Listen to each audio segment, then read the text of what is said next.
We're back. It's Mo Agostino, Chief Commodity Strategist with thefarms.com. Risk Management 2020 U.S. Corn Belt Crop Tour. It's our 9th year. We're at the University of Illinois research site. We're here with Conner. Conner, thank you for spending some time with us here. He's a PhD student with the Fred Bilo team.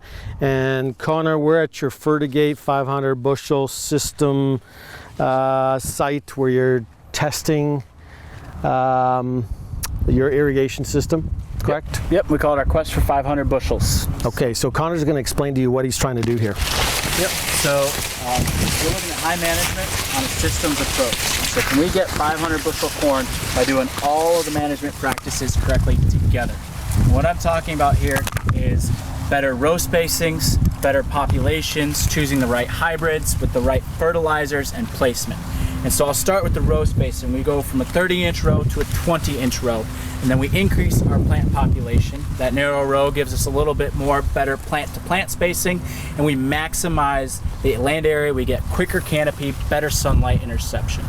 Once you have those narrow rows and those higher densities, you have to feed that crop. We want to feed that crop where it's actively growing. And so we place banded fertility directly under the crop row right before planting. And then we come back in mid-season with some side dress nitrogen to make sure that that crop always has the nutrients it needs when it needs it. That's the other key factor here, is the crop takes up nutrients season long. We want to do season long management for those high yields. So once you've got the right row spacings and populations and fertility, you also want to keep that growing season and extend that grain fill. And so we look at foliar protection like fungicide to get stay green, extend that stay green and that grain fill, and really maximize the fertility, that solar interception that you set yourself up for.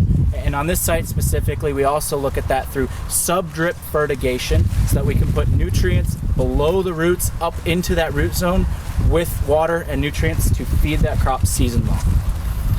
And so that's what we're looking at here is just season-long management, more crops, better management, feeding those crops for those high Conner, yields. can you show them the difference between the standard and yours? Yep, so right here, these plots behind me, this is our high management, narrow rows, higher populations, compared to what we would call a standard system, which is over here on my left. Standard system is those wide rows, 30 inches here in Illinois. These soil tests would say P and K are adequate, so there's no P and K, just a base rate of nitrogen, and your fungicide would be determined by standard IPM thresholds.